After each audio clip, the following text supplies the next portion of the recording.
নারায়ণগঞ্জের রূপগঞ্জে তারাবো পৌরসভায় শিক্ষার গুণগত মান বৃদ্ধি ও বর্তমান প্রেক্ষাপটে করণীয় নির্ধারণে এক বিশেষ সেমিনার অনুষ্ঠিত হয়েছে। 12 এপ্রিল তারাবো পৌর অডিটোরিয়ামে শিক্ষার মানোন্নয়নে শিক্ষক ও রাষ্ট্রের ভূমিকা শীর্ষক এই সেমিনারের আয়োজন করে তারাবো পৌরসভা ও রূপগঞ্জ উপজেলা প্রশাসন। সেমিনারে প্রধান অতিথি হিসেবে উপস্থিত ছিলেন প্রাথমিক ও গণশিক্ষা মন্ত্রণালয়ের মাননীয় প্রতিমন্ত্রী জনাব ববি হাজ্জাজ এমপি।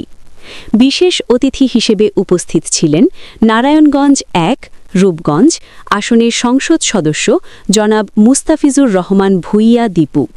সেমিনারে মুখ্য আলোচক হিসেবে শিক্ষার বিভিন্ন তাত্ত্বিক ও ব্যবহারিক দিক নিয়ে আলোচনা করেন ঢাকা বিশ্ববিদ্যালয়ের শিক্ষা ও গবেষণা ইনস্টিটিউটের অধ্যাপক ড. মোহাম্মদ আব্দুস সালাম।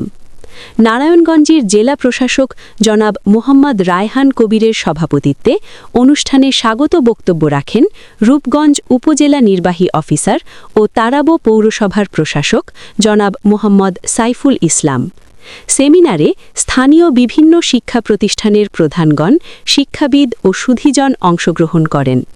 বক্তারা শিক্ষার মানোন্নয়নে শিক্ষক ও রাষ্ট্রের সমন্বিত প্রচেষ্টার উপর গুরুত্বারোপ করেন।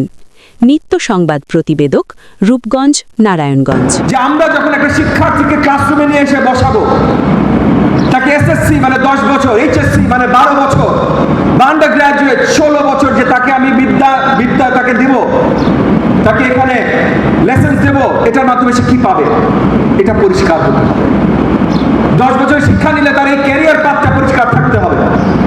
12 বছর শিক্ষা নিলে ওই ক্যারিয়ার পাথটা পরিষ্কার থাকতে হবে। আজকে আমাদের দেশে এইচএসসি পাস করে যত ভালো জিপিএ পাক, বিশ্ববিদ্যালয়ের পরীক্ষায় উত্তীর্ণ হয় না, পাস করে না। তাই বিশ্ববিদ্যালয়গুলো আর কোনো উপায় না দেখে পরীক্ষা বন্ধ করে লটারি শুরু করতে হয়েছে। এটা হলো আমাদের শিক্ষার অবস্থা। আজকে ভারতের সবচেয়ে বেশি বৈদেশিক মুদ্রা তারা অর্জন করে বাংলাদেশে লেবার সার্ভিস দিয়ে, লোক পাঠিয়ে চাকরি করার জন্য। কারণ আমাদের দেশে গার্মেন্টস ফ্যাক্টরি থেকে শুরু করে বড় বড় যে জায়গাগুলো আছে, সেখানে আমাদের দেশের স্কিলড ম্যান পাওয়ার নাই ওই চাকরিগুলো নেওয়ার জন্য। দেশটায় তারেক রহমান সাহেব এই দেশকে সামনের দিকে আগানোর জন্য, শিক্ষা ব্যবস্থাকে সামনের দিকে নেওয়ার জন্য উনি অনেক চেষ্টা করছে। ওনার চেষ্টার মাধ্যমে বাংলাদেশে শিক্ষার নতুন একটি ধারা ইনশাল্লাহ আমরা দেখতে পারব। ওনার দ্বারা বাংলাদেশে আমি বলবো যেই মিনিস্টার যাদের করেছেন, আমি এসএল মিলন সাহেব, ইভেন ববি হাজ্জাজ সাহেবের কথা না বলি, যে ওনাদের টার্গেটই আছে জিরো টলারেন্সে দুর্নীতি ছাড়া, ইভেন শিক্ষার মান সবচাইতে উন্নত দিকে যাতে যেতে পারে, এর জন্য ওরা সবচেয়ে বেশি এই দিকে নজর রাখছে। আমি আশা করি বাংলাদেশকে একটি সুন্দর জায়গায় ওনারা নিয়ে যাচ্ছে। ইভেন শিক্ষার মান বাংলাদেশ একটি পৃথিবীর যে কোনো দেশের চেয়ে আমাদের দেশের শিক্ষার মান যাতে ওই স্ট্যান্ডার্ডে হয়, এইদিকে ইনশাল্লাহ চলে যাচ্ছে।